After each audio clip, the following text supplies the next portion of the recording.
Amén. Vamos a hablar hoy acerca de la armadura de Dios, ¿sí? Pero antes de introducirnos a la armadura de Dios, quería que podamos entender por qué tenemos que usar una armadura, ¿no es cierto? Cuando hablamos de armadura estamos hablando de que estamos involucrados en algún tipo de batalla. No necesitaríamos armaduras si no hay batallas. Por eso es importante entender que el cristiano, diapositiva 1 por favor, estamos en una guerra constante espiritual. Amén. Mire, es importante definir lo que dice Efesios capítulo 2, versículo 1 y 3, si podemos ponerlo, Efesios capítulo 2, versículo 1 al 3, donde Reina Valera,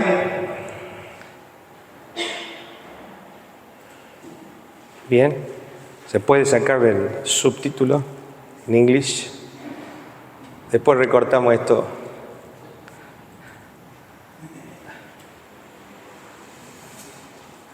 Bien.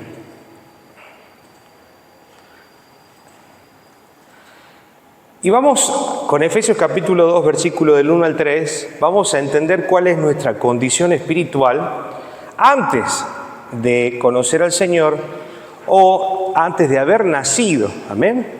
Vamos a ver cómo lo define el apóstol Pablo y dice: y Él nos dio a vosotros, hablando de aquellos que hemos recibido a Cristo como Salvador, cuando estabais muertos en vuestros delitos y pecados. ¿Cómo estábamos? Muertos. Palabra muerte significa thanatos en griego, que significa separación. ¿Cómo era nuestra naturaleza entonces antes de que el Señor llegara a nuestras vidas? Estábamos separados de Dios por nuestros delitos y nuestros pecados. ¿Se acuerdan que Romano define, y Deuteronomio también, que habla que la paga del pecado es muerte? Amén. Y la paga del pecado, dijimos, la palabra thanatos, separación, nos separa de Dios. El pecado es aquel elemento que nos separa de la santidad de Dios y no nos permite tener comunión con Dios. Amén. Pero cuando Él nos alcanza, dice, estábamos muertos en nuestros delitos y pecados. Versículo 2.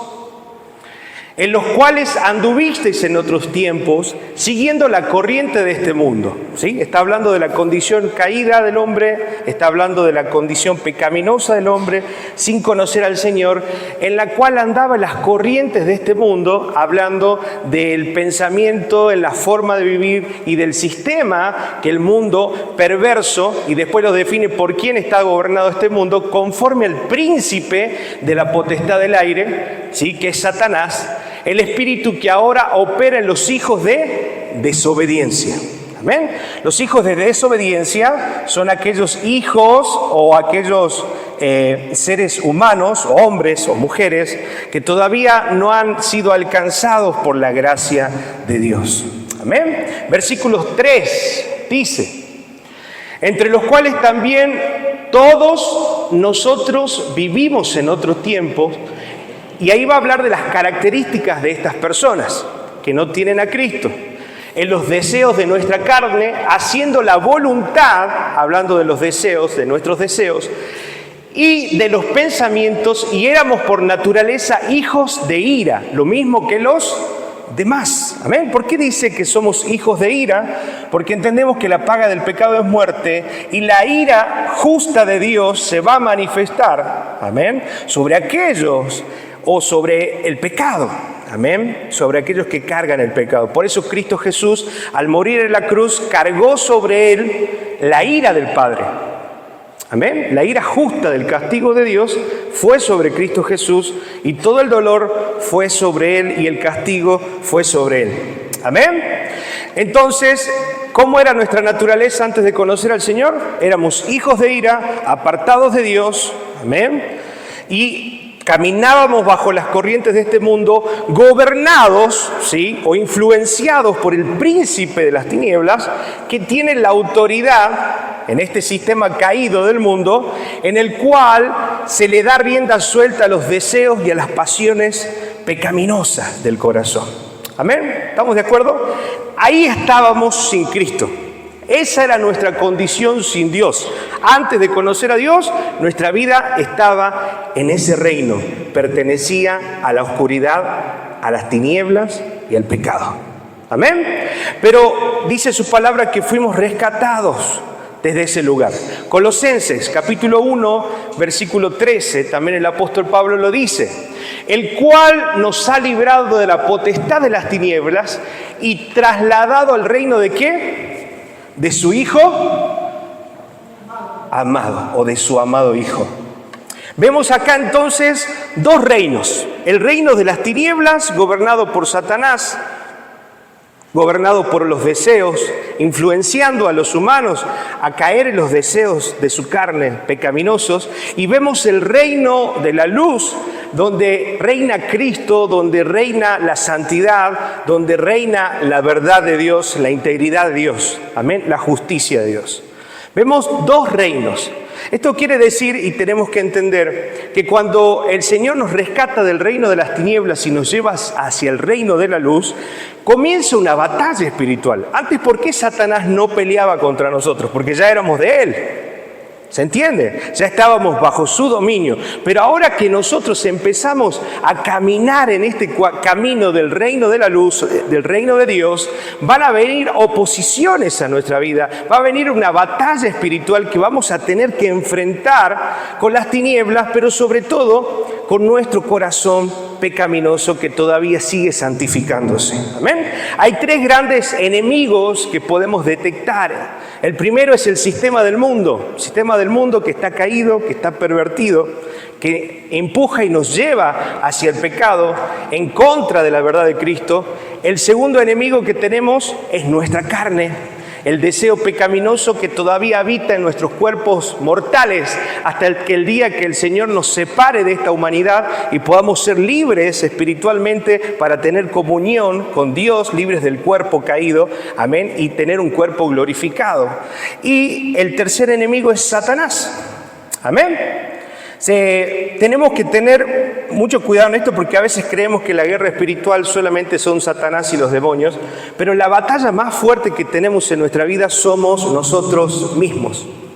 Es nuestro propio deseo. Santiago dice que somos atraídos y seducidos por nuestra concupiscencia, por los deseos caídos, perversos de nuestro corazón que Dios sigue restaurando, porque el proceso de santificación es un proceso progresivo, no es que de la noche a la mañana ya me santifiqué totalmente. Dios, por medio de su palabra, por medio de su Espíritu, va transformando nuestra manera de pensar, transforma nuestro corazón, transforma nuestros deseos y transforma nuestra voluntad.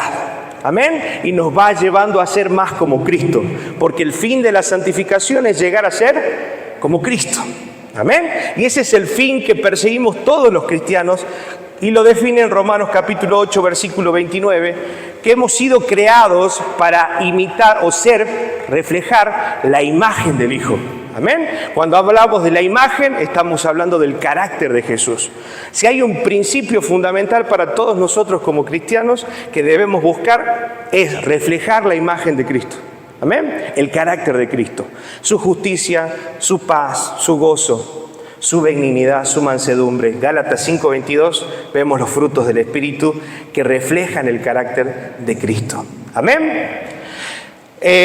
Seguimos hablando entonces, por eso nos encontramos en una batalla. Estábamos en el reino de las tinieblas, llegamos al reino de luz y nos enfrentamos ahora a una batalla en la cual se libra en nuestro corazón y en nuestra mente. Eso no es una lucha contra personas, ¿sí? Ni una lucha mística podemos decir, sino es una realidad espiritual que el creyente vive cada día, resistiendo ¿a qué? Al pecado, las mentiras del enemigo y permaneciendo en Cristo. Tres cosas que van a suceder ahora en nuestra nueva vida espiritual. Tenemos que resistir al pecado, tenemos que vencer o contrarrestar con la verdad de Dios las mentiras del enemigo, y tercero, permanecer en Cristo Jesús. Amén. Vamos a ver Efesios capítulo 6, versículo 12, porque ahí el apóstol Pablo define esta guerra espiritual y nos muestra, porque no tenemos lucha contra carne ni sangre. Efesios capítulo 6, versículo 12. Nuestra lucha no es contra las personas, Nuestra lucha no es contra, habla de sangre también como lazos de consanguinidad, o sea, con nuestra familia. La lucha no es contra la gente natural, contra las personas, sino contra principados, contra potestades, contra gobernadores de las tinieblas de este siglo, contra huestes espirituales de maldad en las regiones celestes. Amén. Está hablando de toda una estructura espiritual que va en contra de los principios de Dios, que trata de influenciar y sacarnos de la verdad de Dios para llevarnos a negar a Cristo. ¿Amén? ¿Estamos entendiendo cuál es la lucha entonces? ¿Nuestra lucha es espiritual? Amén. Nuestra lucha es espiritual, no es contra las personas. Por eso cuando alguien viene a atacarnos, y ya vamos a ver un poquito acá, lo vamos a ir definiendo. Mejor no me quiero adelantar. Pasemos a la siguiente diapositiva, por favor. Y vamos a ver cuál es el propósito de Satanás. ¿Sí? Mire, esto quiere Satanás en esta lucha espiritual que tenemos en la vida cristiana. Es usar a quien sea, como sea, donde sea, cuando sea, por lo que sea, para que aquel a quien Cristo compró con su sangre no pueda ¿qué? Reflejar su imagen y disfrutar de la vida espiritual abundante después de haber creído. Eso es lo que Satanás quiere hacer en nuestra vida. Juan 10:10 lo define así. ¿Puedes ponerlo, por favor? Miren lo que dice Juan 10:10. El ladrón no vino sino a hurtar, matar y destruir. Yo he venido para que tengan vida y para que la tengan en abundancia. Dios desea una vida abundante para nosotros en Cristo Jesús. Él ha planificado y ha proyectado una vida abundante de espiritualidad, de gracia, de justicia, de misericordia, en la cual podamos expresar la imagen de Cristo. Amén. Ahora tenemos que ver que Satanás va a usar a cualquier persona, cualquier situación y cualquier cosa que nos rodee, cualquier pensamiento, para llevarnos a negar la imagen de Cristo en nuestras vidas y para llevarnos a no disfrutar esa comunión y esa vida abundante espiritual. ¿Me están entendiendo? Entonces, cuando alguien viene a atacarme, ¿quién me está atacando detrás de esa persona en realidad? Satanás.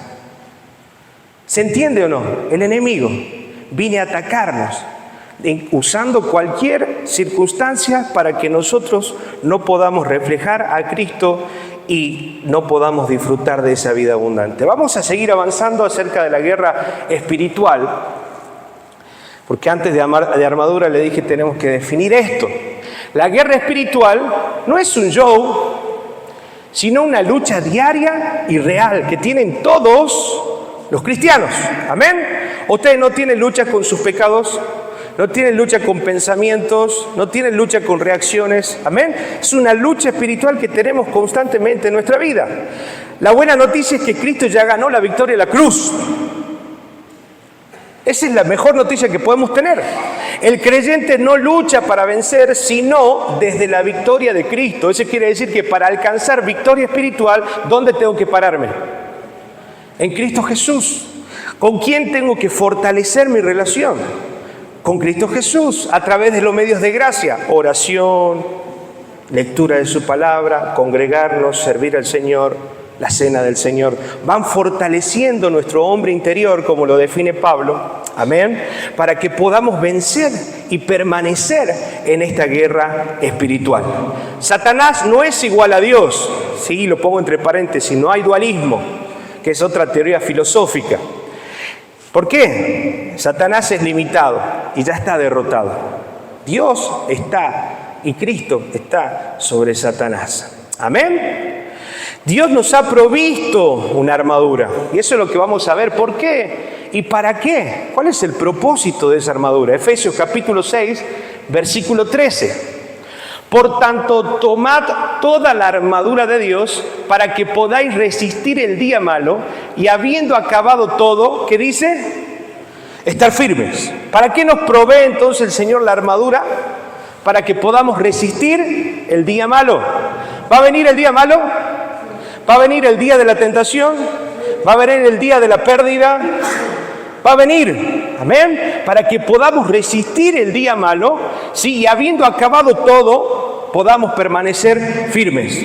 El Señor nos ha provisto de herramientas espirituales para poder caminar una vida espiritual en victoria y en abundancia. Porque Dios quiere una realidad abundante para sus hijos. Amén. Para eso está la armadura de Dios. Ahora, en la vida, hablando de la armadura de Dios, podemos definir qué es la vida de Cristo y sus beneficios aplicados al creyente. Cuando ahora vamos a empezar a estudiar parte por parte esta armadura, vamos a ver que toda armadura o todo lo que vamos definiendo como armadura del Señor son parte del carácter de Dios. Es como Cristo se movió en la tierra. Muestra parte de la forma en la que el Señor desarrolló su vida y es la misma estrategia que nosotros debemos usar para desarrollar una vida abundante como Cristo la vivió en la tierra. No es que el cristiano activa piezas espirituales, hablando de la guerra espiritual. Vieron que algunos oran y dicen, me cubro con esto, como si fuera un talismán, como si fuera, un amuleto. No es que nosotros vamos activando piezas espirituales, no, por esfuerzo propio, sino que ya esto está todo en Cristo Jesús. Ya lo hemos recibido.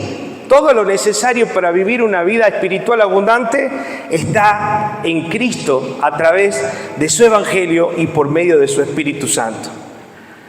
¿Lo podemos entender? ¿Lo entendemos así? Amén. Todo lo que necesitamos, la armadura de Dios ya está en nosotros. Por eso tenemos que tener conciencia y cobrar conciencia de que si hay vida espiritual, si hemos nacido de nuevo, si Dios está en nosotros, ya estamos dotados de estas herramientas que tenemos que poner en práctica. Seguimos, siguiente diapositiva. Descripción de la armadura la vamos a encontrar en Efesios capítulo 6, versículo del 10 al 18. Vamos a Efesios 10, por favor. Dice, por lo demás, hermanos míos, fortaleceos en el Señor y en el poder de su fuerza. Versículo 11. Vestíos de toda armadura de Dios para que podáis estar firme contra las acechanzas ¿de quién? Del enemigo, del diablo. Dios quiere que podamos vestirnos de todas estas herramientas para poder resistir las acechanzas, los embates, los ataques que vienen a la mente, que vienen al corazón, que tratan de hundirnos en depresión, que tratan de llevarnos a negar la imagen de Dios en nuestro corazón, en nuestra vida. Amén. Dios quiere que estemos fortalecidos, que estemos llenos, que estemos firmes en ese día. Versículo. Bien, hasta el 11. Amén. Ahora, pregunto. Ponle el 10, por favor. El 11. Perdón. Pregunto. ¿Quién decide cómo vestirse o cuál armadura ponerse? ¿Qué dice ahí? Vestidos de toda armadura. ¿Qué está diciendo Pablo? Está en un modo imperativo, es una orden. Nos está diciendo que es nuestra responsabilidad como hijos de Dios vestirnos de esta armadura espiritual. Es nuestra responsabilidad como hijos de Dios cada día tomar estas herramientas y poner en acción lo que ya está en nosotros, por lo que Él ha puesto en nosotros, para que podamos tener una vida espiritual abundante. Amén. Ahora, ¿cómo lo vamos a hacer? Vestidos espiritualmente. Tenemos que entender algo, que cuando esta vestimenta espiritual no está presente en nuestra vida, va a afectar nuestras actitudes, nuestro ánimo y nuestra efectividad. ¿Sí? En esta diapositiva. Cuando hablamos de actitudes, estamos hablando de la manera de pensar, de sentir, de actuar frente a alguna situación.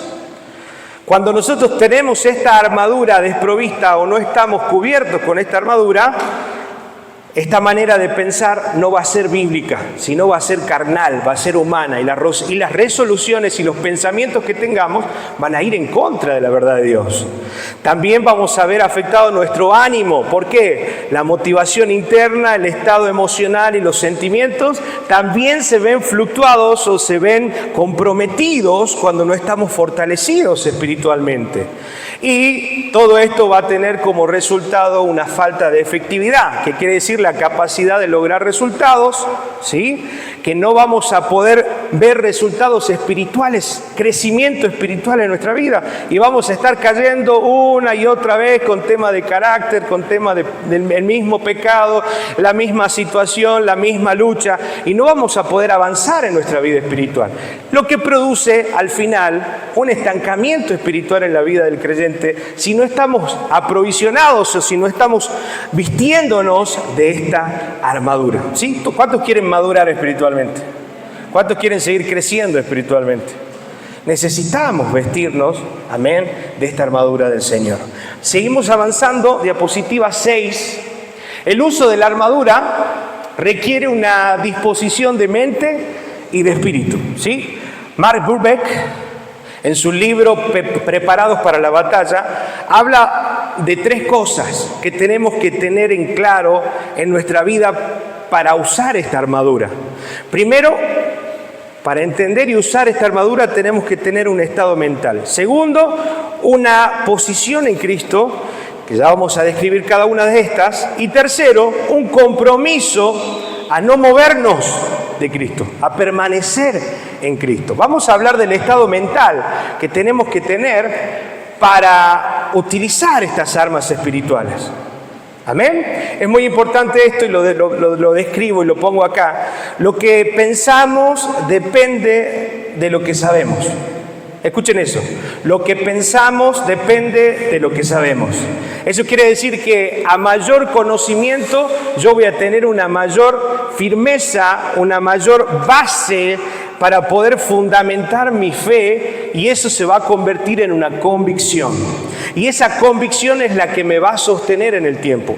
Alguien que no tiene convicción es alguien que no puede sostenerse en el tiempo. Segunda de Tesalonicenses capítulo 2 versículo 15. Así que, hermanos, estad firmes y retened la doctrina que habéis aprendido, no sea por palabra, sea por palabra o por carta nuestra. ¿Tenés la versión NTV, por favor? Miren, esta versión lo dice un poco más claro para que podamos contrastar. Nueva traducción viviente, bien. Dice, con todo esto en mente, amados hermanos, permanezcan firmes y sigan bien aferrados a las enseñanzas que les transmitimos tanto en persona como por carta. ¿Qué había que tener firme dónde? En nuestra mente. Fortalecer nuestra mente con la verdad de Dios. Por eso decimos que para poder utilizar estas armas y herramientas espirituales debemos fortalecer y llenar nuestra mente de la verdad de Dios. Y mientras más conocemos algo, más firme puede estar nuestra posición. Amén. Mientras más conozco algo, mientras más practico algo, mientras más me involucro en el conocimiento de la verdad, esa verdad va ganando lugar en mi mente y en mi corazón, y yo me posiciono cada vez con más firmeza y más confianza frente a las situaciones de la vida, frente a los embates del diablo, frente a las tentaciones, frente a las situaciones que surgen. Ahora, para estar firme necesito conocer la palabra de Dios, entender la palabra de Dios y estar alerta.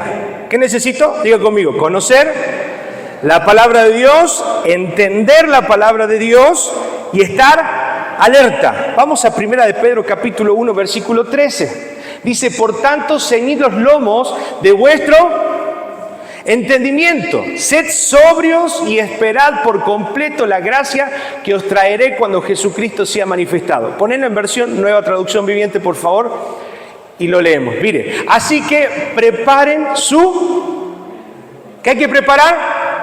Nuestra mente para actuar y ejerciten el control propio. Pongan toda su esperanza en la salvación inmerecida que recibirán cuando Jesucristo sea revelado al mundo. Me quedo con esta parte. Preparen su mente. Amén. Dios quiere que podamos preparar nuestra mente, y para poder usar estas herramientas espirituales tenemos que llenar nuestra mente de la palabra y de la verdad de Dios. A mayor conocimiento de Dios es mayor mi estado espiritual, es mejor mi estado espiritual. Mientras más conozco a alguien, más confianza tengo en esa persona, ¿o no? ¿Cómo pasan las relaciones? Mientras más tiempo comparto con alguien, crece mi confianza, crece mi fe, crece mi amor. lo mismo tiene que pasar con el Señor. A mayor conocimiento de quién es Dios, mayor y mejor va a ser nuestro estado espiritual para poder usar estas herramientas espirituales que son la armadura de Dios. ¿Sí? Vamos a la segunda a la segunda cosa que tenemos que tener en cuenta para poder aplicar y usar estas herramientas espirituales o esta armadura de Dios es nuestra posición de injertados en Cristo. ¿Sí? ¿Qué quiere decir nuestra posición? Que no todos tienen la disponibilidad de usar estas herramientas espirituales. Solamente quienes pueden usar estas herramientas espirituales. Aquellos que hayan ¿qué? Nacido de nuevo. Amén. Aquellos que estén llenos ¿de qué? Del Espíritu Santo. Aquellos que hayan recibido la vida de Cristo y el don de la fe, como dice Efesios capítulo 2, versículo 9. Amén. Solo los que hemos recibido al Espíritu de Dios, tenemos a Cristo y hemos nacido de nuevo, vamos a poder ejercer o usar estas herramientas espirituales. Estar firme también implica una posición. Romanos capítulo 5, versículo 1 y 2, lo puse ahí, dice: justificados pues por la fe, tenemos paz para con Dios por medio de nuestro Señor Jesucristo, por quien también tenemos entrada por la fe a esta gracia en la cual estamos firmes y nos gloriamos en la esperanza de la gloria de Dios. Amén. Gracias al perdón de Dios, gracias a la justificación y a la obra de Cristo Redentor, es que nosotros podemos tomar esas herramientas para vencer en el mundo espiritual y para tener victoria espiritual y abundante en nuestras vidas. ¿Le dan gracias al Señor? Amén. Gracias, gracias, porque hemos sido justificados. Juan capítulo 1, versículo 12 dice: mas a todos los que le recibieron, a los que creen en su nombre, les dio potestad de ser hechos hijos de Dios. Amén. A los que creen en su nombre, a los que le recibieron, les dio potestad. Fuimos injertados por Dios. Vamos a verlo ahora en Romanos capítulo 11, versículo 24. Porque si tú fuiste cortado, ¿sí? Del que por naturaleza es olivo silvestre y contra naturaleza fuiste injertado en el buen olivo, ¿cuánto más estos que son las ramas naturales serán injertados en su propio olivo? Ahí está hablando acerca de Israel. Israel es el olivo silvestre, el olivo que no dio fruto, el olivo que no confió en Cristo, el olivo que no tuvo vida espiritual por no haber creído y no haber recibido al Mesías. Al no recibir el Mesías, el plan de Dios, dice que injertó en ese olivo silvestre, injertó nuestra vida. Injertó a los gentiles, aquellos que no éramos parte del pueblo de Israel. Porque Cristo vino ¿por quién? Por su pueblo, por Israel. Pero su palabra dice que a los suyos vino y los suyos no le recibieron, no le reconocieron como Mesías, no le reconocieron como Salvador. Y ahí el plan de Dios se amplió para los gentiles y para toda la humanidad. Amén. Gracias a que ellos pudieron rechazarlo, el plan de Dios se amplió para nosotros. Y nosotros fuimos injertados en Cristo, porque hemos creído en Él. Amén. Ahora, para que algo me toque, tiene que pasar por Cristo primero. Eso quiere decir que si ahora estoy injertado en Cristo, Él es quien cuida de mi vida. Yo soy hijo de Dios. Él me protege, Él me guarda. Y tengo que tener esta verdad clavada en mi mente para poner en práctica y para poner en obra toda esta armadura espiritual que el Señor ya nos ha puesto por dentro. Amén. Tercer punto que hay que tener en cuenta para usar esta armadura espiritual es no moverse. ¿Sí? Aplica a estar firmes. El no moverse quiere decir permanecer en Dios. El no dejarnos llevar por las corrientes del mundo. El permanecer en su presencia, en oración, en búsqueda. El permanecer firmes en los caminos del Señor. ¿A qué voy con esto? Cuando somos atacados o frente a los ataques, ¿qué es lo primero que hacemos? Nos llenamos de pánico, corremos, pensamos que tenemos que hacer algo, nos defendemos, justificamos nuestras acciones, acusamos a otros, empujamos a otros, culpamos a otros. Todo eso pasa en la mente carnal. Todo eso sucede como una primera reacción de alguien que no está firme. Pero el Señor nos dice otra cosa. Cuando vengan los ataques a nuestra vida, tenemos que tener una convicción bíblica cimentada en nuestro corazón. Dios pelea por nosotros. Él me guarda, Él me protege. Nada sucederá sin que Dios lo permita. Todas esas verdades de Dios tienen que estar grabadas en nuestro corazón para mantenernos con la mirada enfocada en realmente quién es Cristo. Me gusta estos pasajes, Éxodo capítulo 14, versículo 13 y 14, donde vemos a Moisés. El contexto de esta situación es Moisés antes de cruzar el Mar Rojo. ¿Se acuerdan que los venía persiguiendo el pueblo de Egipto, el ejército de Egipto, el ejército del faraón? Venía a perseguirlos, ellos no tenían salida, no sabían cómo iban a cruzar, no sabían qué iban a hacer. Habrán entrado en desesperación. Póngase en su lugar. ¿Cómo estaría usted? Los persigue todo un ejército y ustedes van caminando y frente a ustedes hay un gran mar que no pueden cruzar. Estamos hasta las manos, ¿no? ¿Qué hubiera pensado usted? Lo mismo le pasó al pueblo de Israel. Su corazón desfalleció, su ánimo bajó, su semblante ya no era el mismo, ya no estaban contentos porque iban a ser liberados, sino que empezaron a ver la dificultad. Y acá Moisés dice algo clave y es también para nosotros. Y Moisés dijo al pueblo, ¿qué le dijo? No temáis, estad firmes y velad la salvación que Jehová hará hoy con vosotros. Porque los egipcios que hoy habéis visto, nunca más para siempre los veréis. Miren esa seguridad. Versículo 14. Jehová peleará por vosotros y vosotros estaréis tranquilos. Este versículo, mire, es uno de los grandes, me encanta poder tenerlo presente en mi mente, en mi corazón, cuando las cosas no salen, cuando me siento mal, cuando veo que las circunstancias me apremian. Jehová peleará por nosotros. Amén. Jehová peleará por nosotros. ¿Cuántos lo pueden decir en esta noche? Jehová peleará por mí. Estad quietos.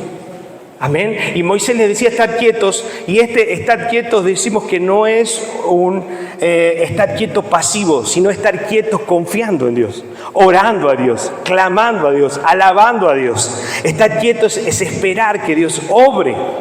Pero mientras espero que Dios obre, mi corazón confía, mi corazón alaba, mi corazón bendice el nombre de Dios esperando que Él obre. Amén. Ahora, muchas veces, siguiente diapositiva por favor, muchas veces la mejor ofensiva, es esperar en el Señor. Si estamos hablando un poquito ya de esa guerra espiritual que se da en nuestra mente cuando vienen los embates, cuando viene la angustia, y mire lo que dice el Salmo 37, versículos 7 y 8.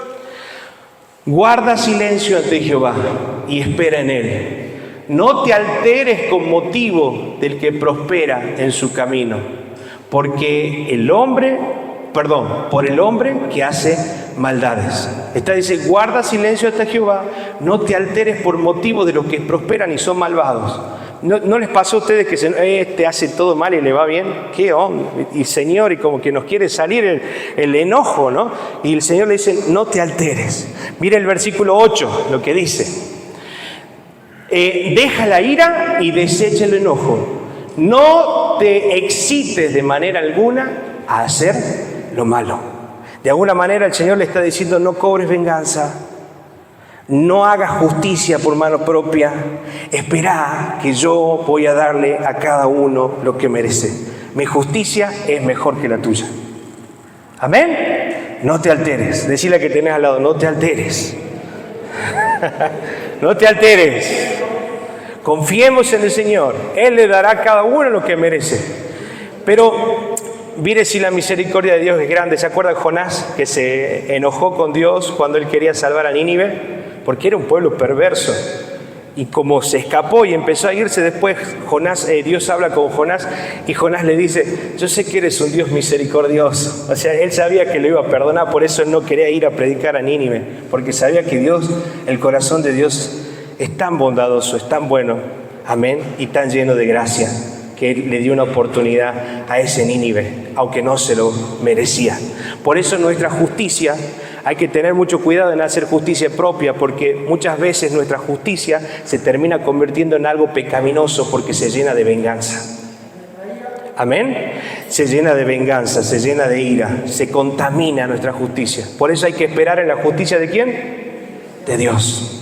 Él sabe qué va a ser lo mejor para cada uno. Ahora, Salmos capítulo 46, versículo 10, dice otra vez, ¿viste? A veces pensamos que la solución está en ir y resolver rápido, y ya quiero hablar con esta persona y no voy a dejar que pase un día más porque yo la quiero enfrentar y le quiero decir las cosas en la cara, ¿no? Y nos ponemos así, alterados, y ya queremos reaccionar y salta la carne y salta el deseo de querer hacer lío y problema.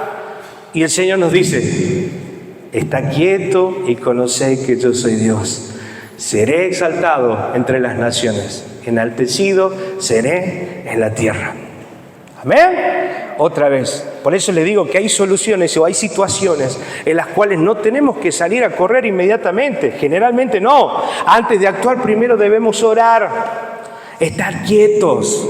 Y eso significa estar quietos. ¿Sí? No quiero hacer toda una reflexión de esto porque es muy profundo, es muy lindo, pero tenemos otro tema.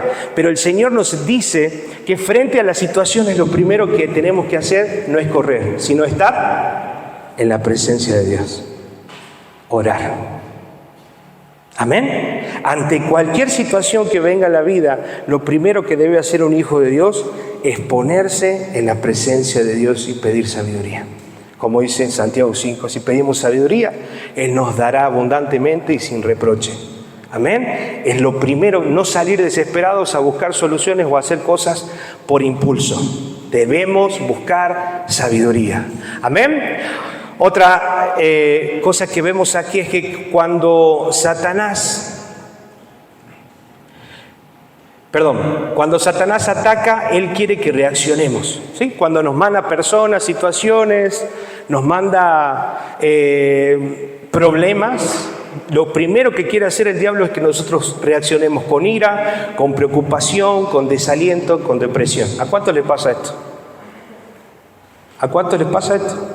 A todos. Todos somos atacados. Todos. Amén. Todos somos vulnerables.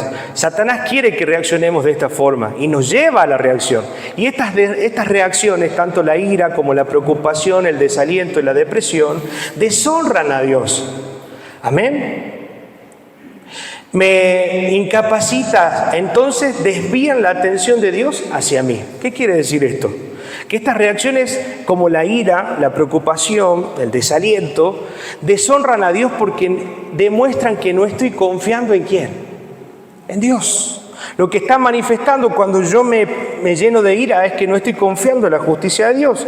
Cuando yo me lleno de preocupaciones es porque no estoy confiando en la obra de Dios. Cuando me lleno de desaliento es porque no estoy confiando que Dios es mi ayudador. Amén. Entonces, el tener estas reacciones nos lleva a poner la mirada ¿dónde? En mí. Y sacar la mirada de Cristo. Tengan mucho cuidado porque estas situaciones y estas reacciones muchas veces desvían la mirada, como les digo, de Cristo y las ponen en nosotros. Y nosotros somos seres limitados, finitos, falibles. Y Dios es un Dios todopoderoso. Yo digo, ¿dónde vas a poner la mirada? ¿En un Dios todopoderoso o en un ser finito y falible como nosotros? Amén. Tenga cuidado. Decirle que tenés cuidado con tus reacciones. Amén. El enemigo usa, y esto quiero que lo tengan en cuenta, porque a veces, ay, qué mujer tan mala, qué persona tan... No, es el enemigo que está usando a las personas muchas veces para atacar nuestra vida.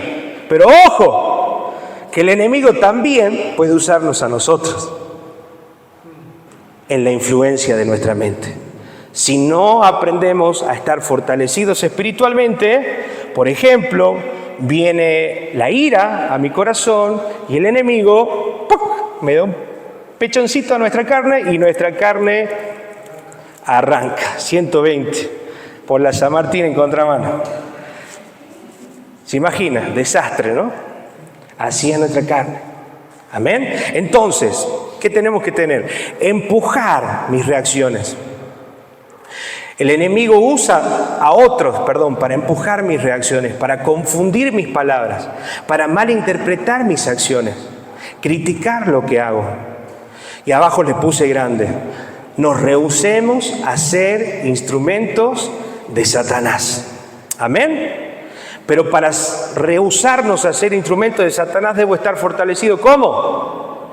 Espiritualmente. Debo estar cubierto por esta armadura espiritual que Dios nos ha dado. Vamos a la siguiente diapositiva, por favor. Ahora sí, vamos a ver esta armadura de Dios que la describe el apóstol Pablo en Efesios capítulo 6.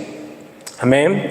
Y donde vemos ahí la imagen de un típico soldado romano, donde está el yelmo de la salvación, la coraza, el escudo, el cinturón, la sandalia y la espada.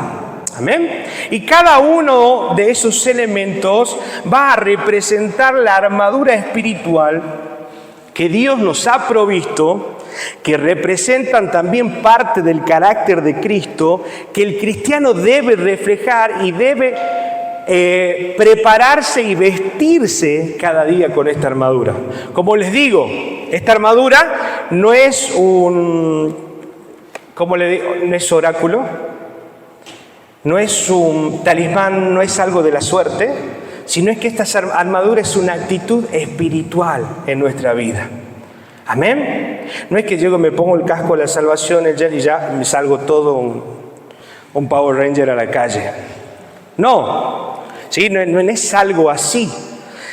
La armadura de Dios ya está en nosotros, habita en nosotros, porque Dios nos ha provisto por medio de su Espíritu todo lo que necesitamos para la vida de piedad. Eso dice en 1 de Pedro. Amén. Vamos a ir analizando esta estructura y vamos a hablar del cinturón, de la coraza y del calzado.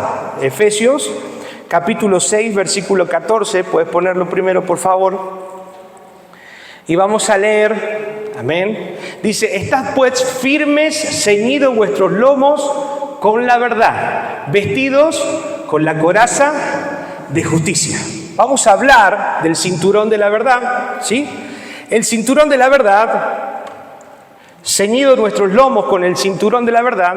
Cuando la palabra habla de los lomos, habla de la espalda baja, ¿sí?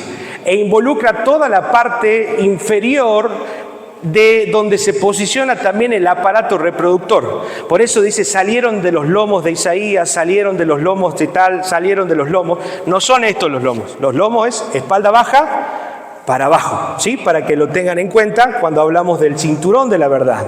Amén. ¿Estamos entendiendo? El propósito del cinturón en el soldado de guerra es sostener toda la armadura.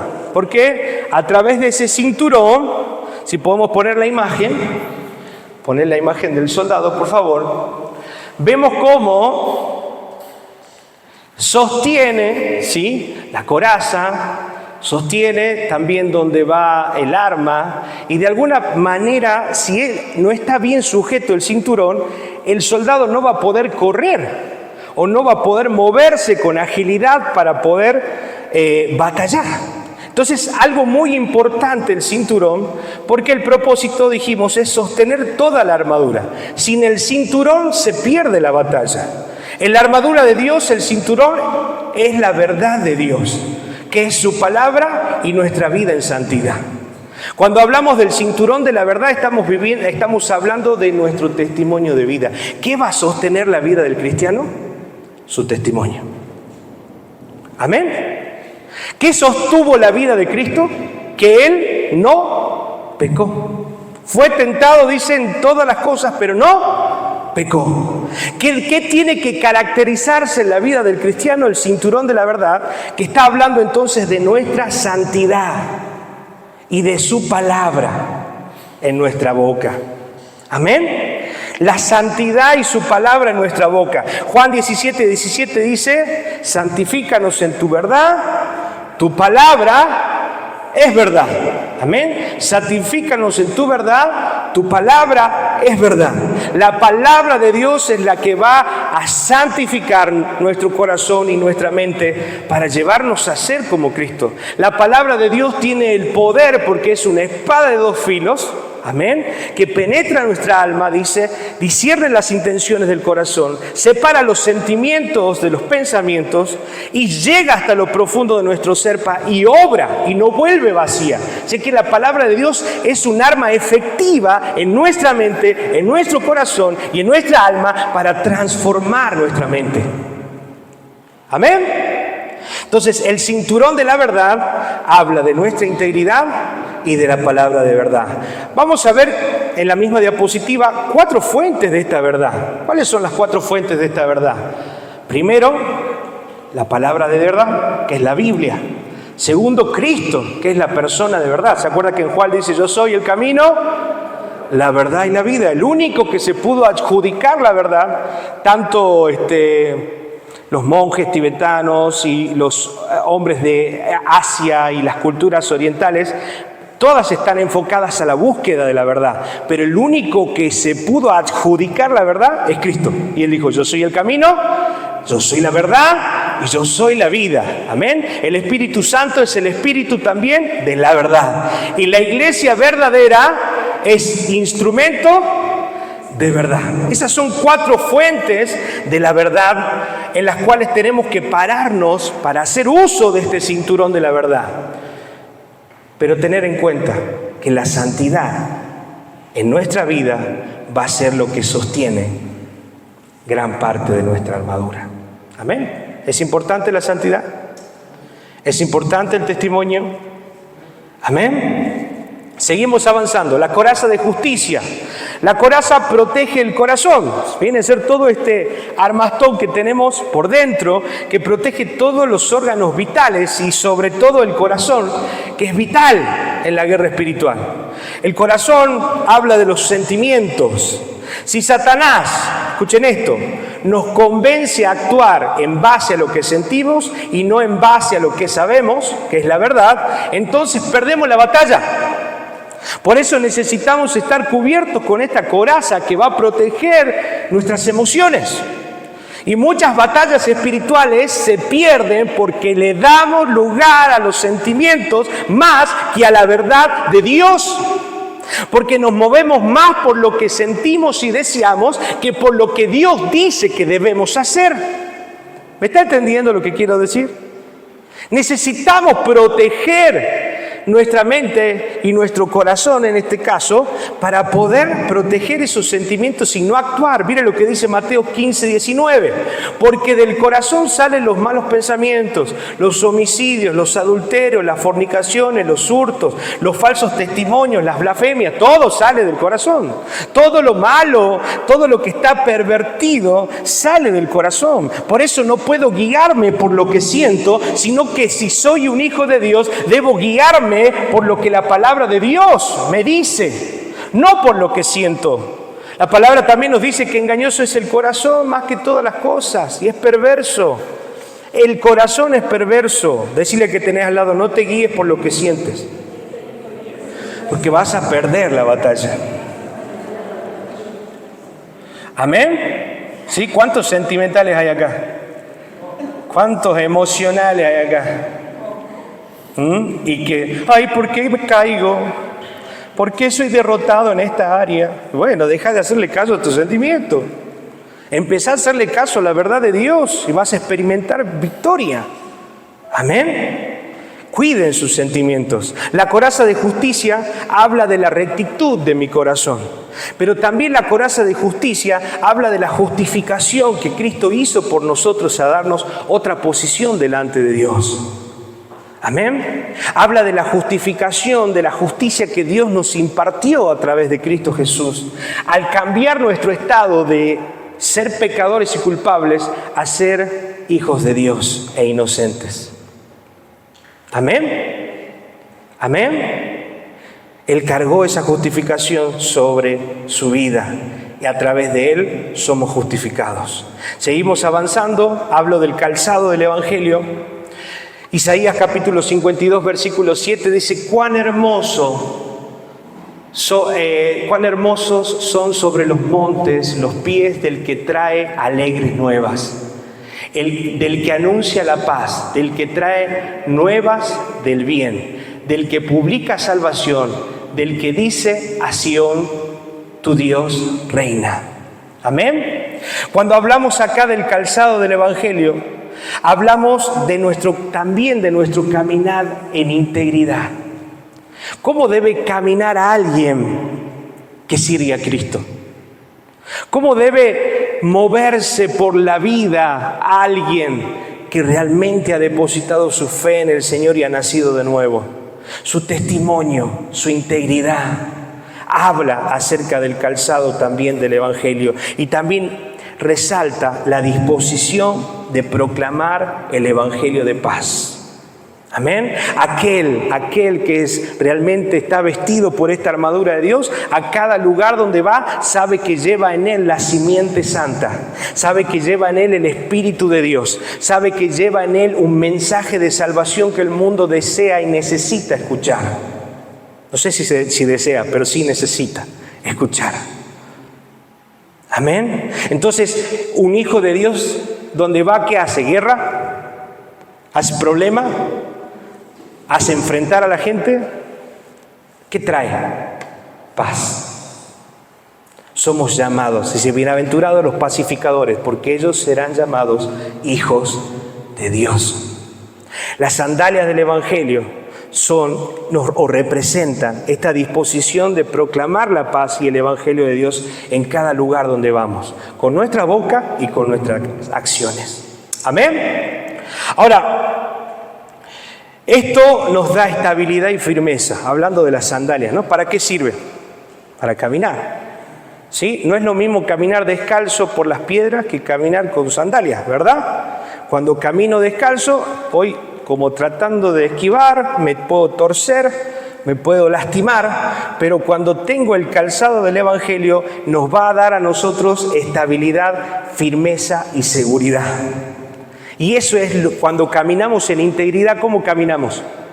Seguros, porque el que nada debe, nada teme. Entonces yo, al caminar en integridad, camino tranquilo, camino en paz, camino con seguridad, camino con firmeza, porque mi integridad respalda mis pasos. Amén. Y así debe vivir un hijo de Dios. ¿Estamos entendiendo? Primera de Juan, capítulo 2, versículo 6. Miren lo que dice. El que dice que permanece en él debe andar como él anduvo. ¿Y cómo anduvo Cristo? ¿Cuál fue su testimonio? ¿Cómo vivió su vida? Caminó en integridad, caminó en verdad, caminó en justicia, caminó en santidad, cuidó su mente, cuidó su corazón, cuidó sus ojos, cuidó su WhatsApp. Imagínense el WhatsApp de Cristo, ¿sí? Las redes sociales. Me imagino, ¿no? Para contextualizarlo, ¿qué pondría el Señor en su WhatsApp? Antes de hacer cualquier cosa, piensen, ¿qué haría Cristo? Porque así como anduvo Cristo, nosotros debemos andar. ¿Qué conversaciones tendría Cristo?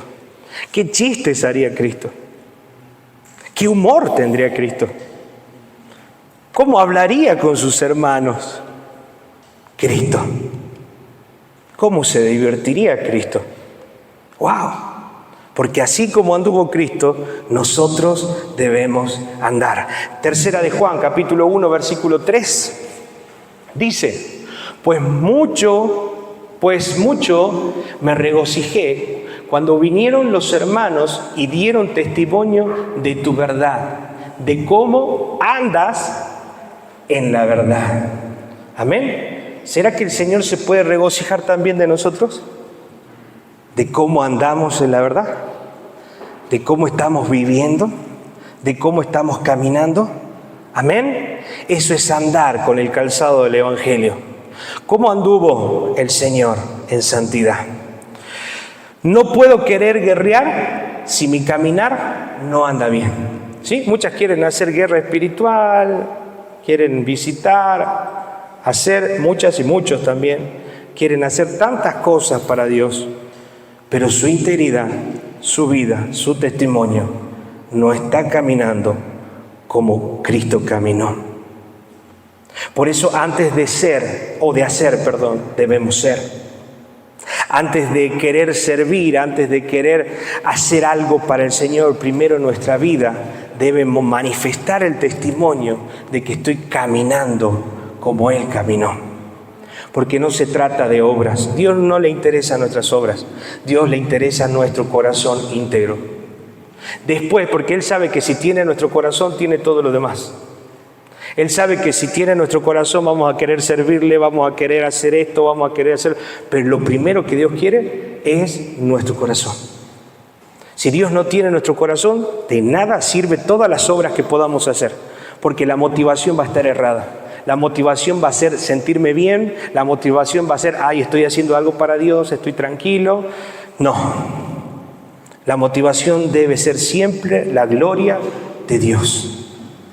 Amén. Y para hacer las cosas conforme a la gloria de Dios, yo debo caminar primero como Cristo caminó. El Evangelio no se trata de obras, se trata de un corazón rendido que tiene como consecuencia las obras, o como resultado de esa rendición, las obras. ¿Amén? ¿Se entiende? ¿Amén? Bien, seguimos avanzando, vamos a hablar del escudo. Estoy yendo un poco rápido porque era un poco larga la clase hoy, pero creo que vamos bien, ya termino. El escudo, el yelmo y la espada, ¿sí? Vamos a hablar del escudo de la fe. La fe es creer lo que Dios ha dicho que hará y no lo que yo quiero que ocurra. ¿Estamos de acuerdo? Porque a veces, no, yo tengo fe en la fe, o sea, yo tengo fe que va a pasar esto. ¿Y cómo sabes que? ¿Cómo sabes si lo que vos querés es lo que realmente quiere Dios y si es la voluntad de Dios para tu vida? Por eso, ¿en quién debe estar mi fe? En Cristo y en la voluntad de Dios. Saber que la voluntad de Dios, como dice Romanos 12, es buena, agradable y perfecta.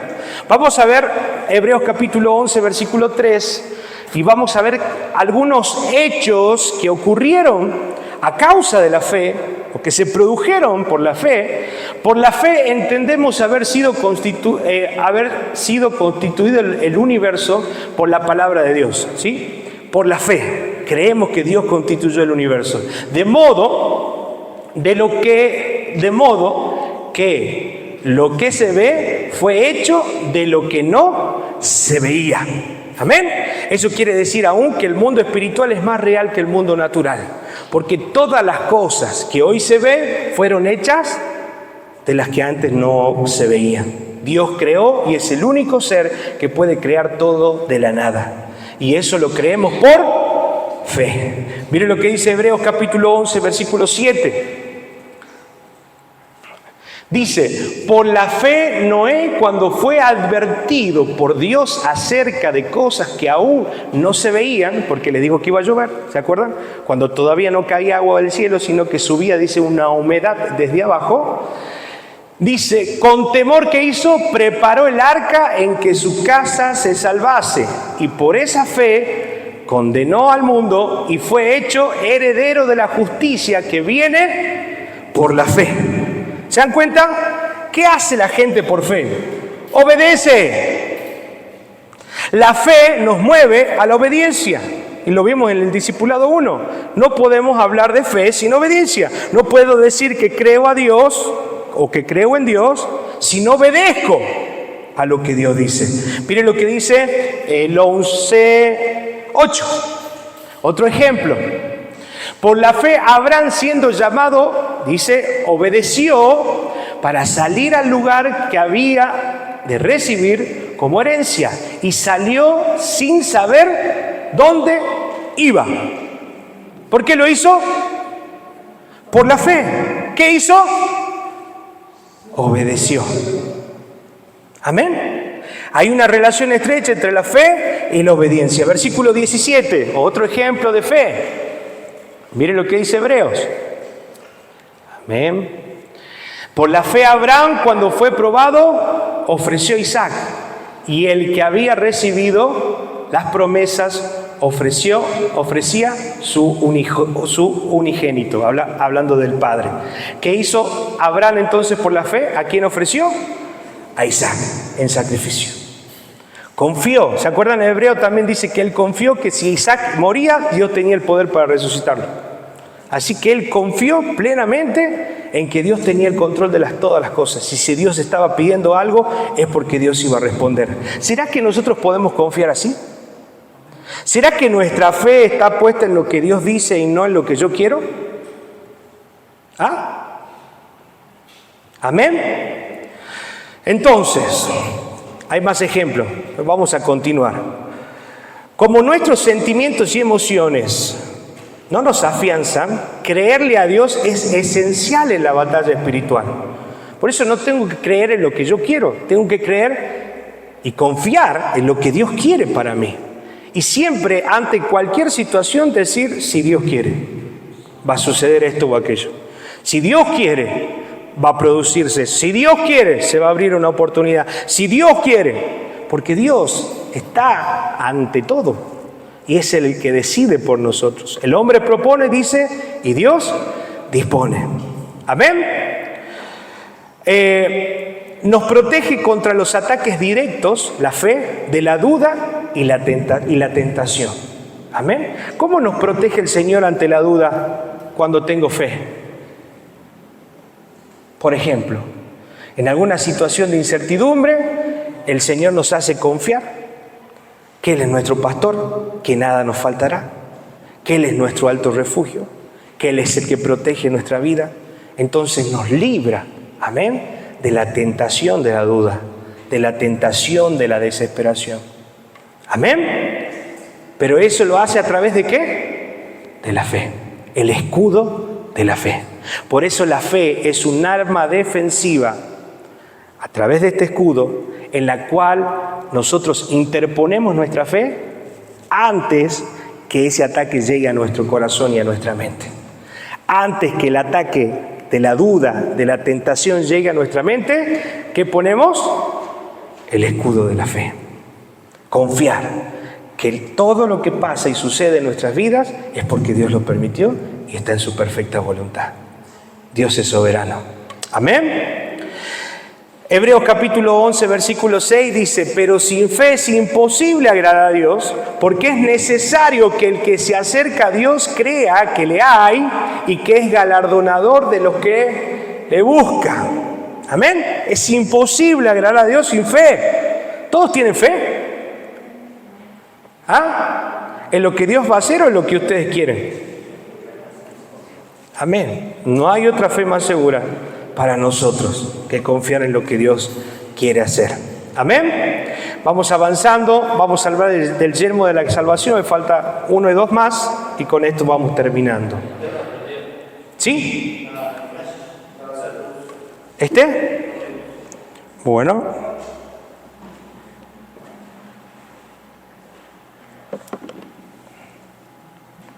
Muy bien.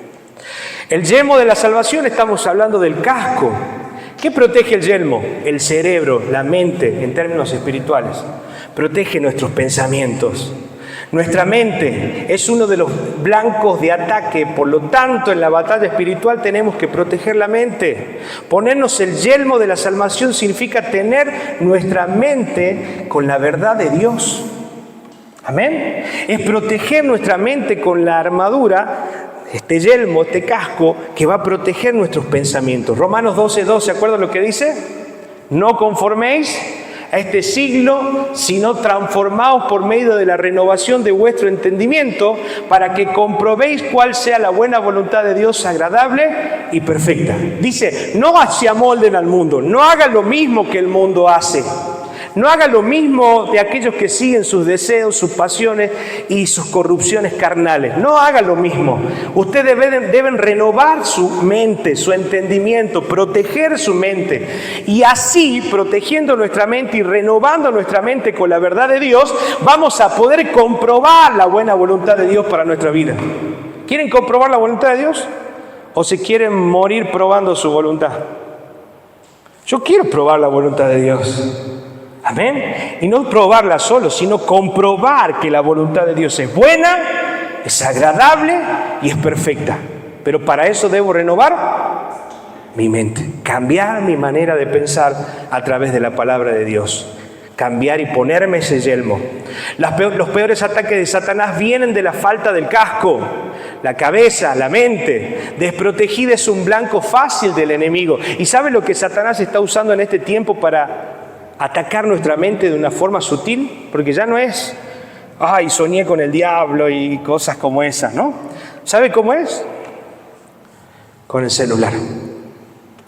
Las redes sociales, los juegos, nos están distrayendo y están desenfocando nuestra mente y nos están llevando y abriendo panoramas pecaminosos para contaminar nuestra mente y a través de nuestra mente llegar a nuestro corazón y a través del corazón llegar a la voluntad, a los deseos y a las decisiones.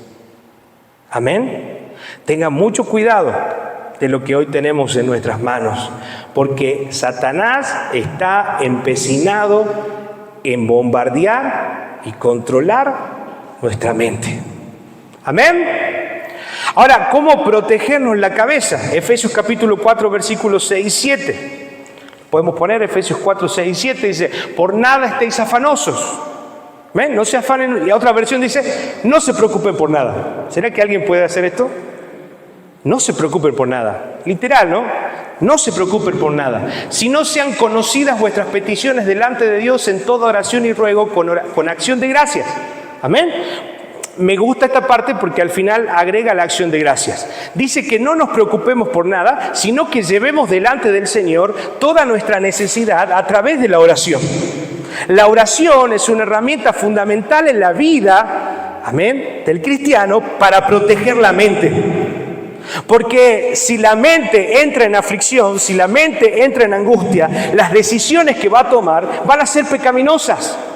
Si la aflicción de los años dice, uy, ya tengo 30, 42, uy, ¿cuándo me voy a casar? Y bueno, el primero que pase, ¿querés casarte conmigo? ¿Será la voluntad de Dios? Porque tomé una decisión en base a una necesidad y no en base a un propósito. Dios y los hijos de Dios no nos movemos por necesidad, siempre lo digo, nos movemos por propósitos. Todo lo que hay en nuestra vida debe ser dirigido a través del propósito de Dios. Amén.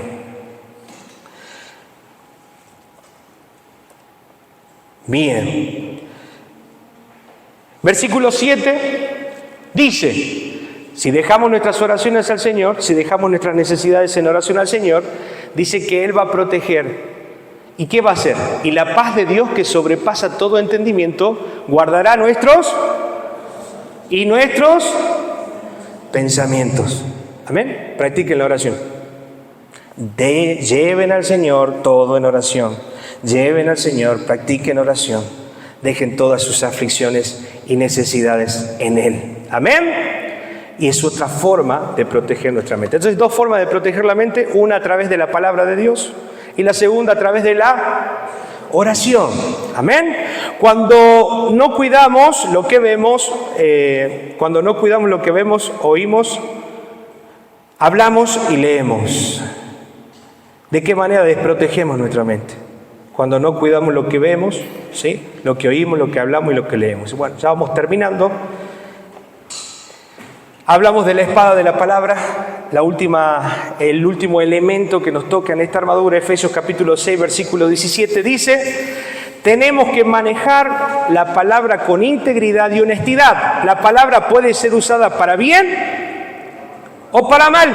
Eso tiene que tener. Dice que en el poder de la palabra está el poder de la vida o de la muerte. Amén. Lucas, capítulo 4, versículo del 1 al 13, no lo vamos a leer, pero es el momento en el que el Señor es tentado en el desierto. ¿Se acuerdan? Y Satanás usa la palabra de Dios. Amén. Satanás usa el argumento bíblico, pero lo saca de contexto. Descontextualiza o tergiversa la palabra de Dios para llevar a Cristo a caer en tentación. Y por ejemplo le dice, si tienes hambre, ¿por qué no conviertes ese pan, esa piedra, esa roca en pan? Y el Señor le dice, no solo de pan vivirá el hombre, sino de toda palabra que sale de la boca de Dios.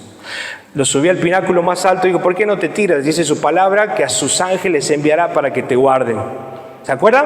Y él dijo, no tentarás al Señor tu Dios. Jesús respondió con la palabra. Entonces, esto quiere decir algo. Miren, Cristo y Satanás usaron la palabra. en este encuentro espiritual. Vea cómo la usaron. Satanás lo usó para tentar al Señor y la usó fuera de contexto, mientras que Cristo la usó ¿para qué? Para responder, contraatacar y reprender a Satanás.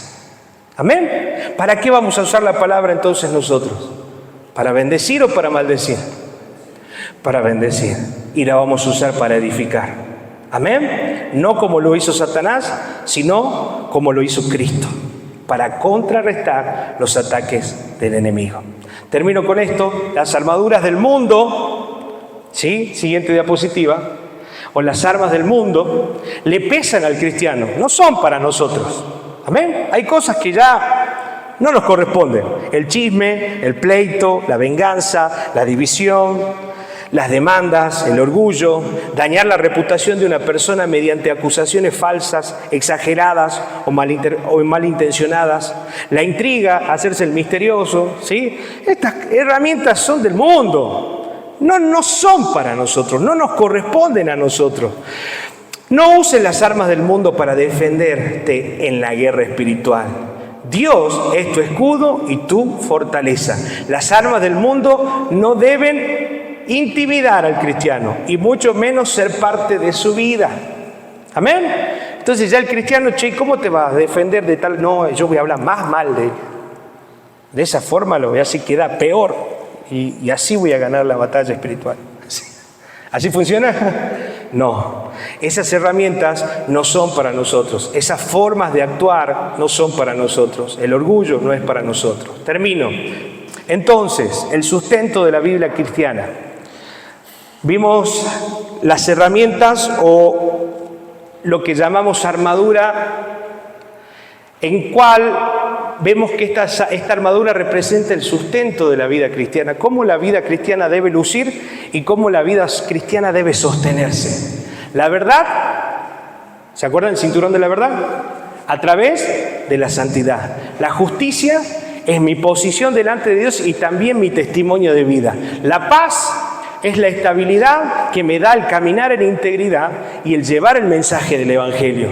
La fe, que es la defensa activa, ¿se acuerdan? El escudo de la fe, para protegerme de los dardos de mis pensamientos en tentaciones.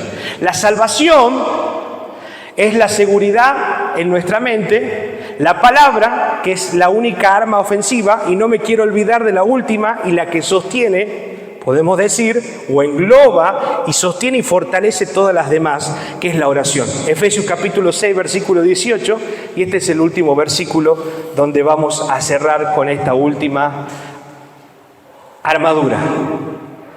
Orando en todo tiempo, con toda oración y súplica en el Espíritu, y velando en ello con toda perseverancia y súplica por todos los santos. Amén. Porque después de describir todas las armaduras que vimos hasta ahora, la última que da sustento general a todo este conjunto de herramientas espirituales que Dios nos da para vivir una vida abundante, es sostenida por la oración.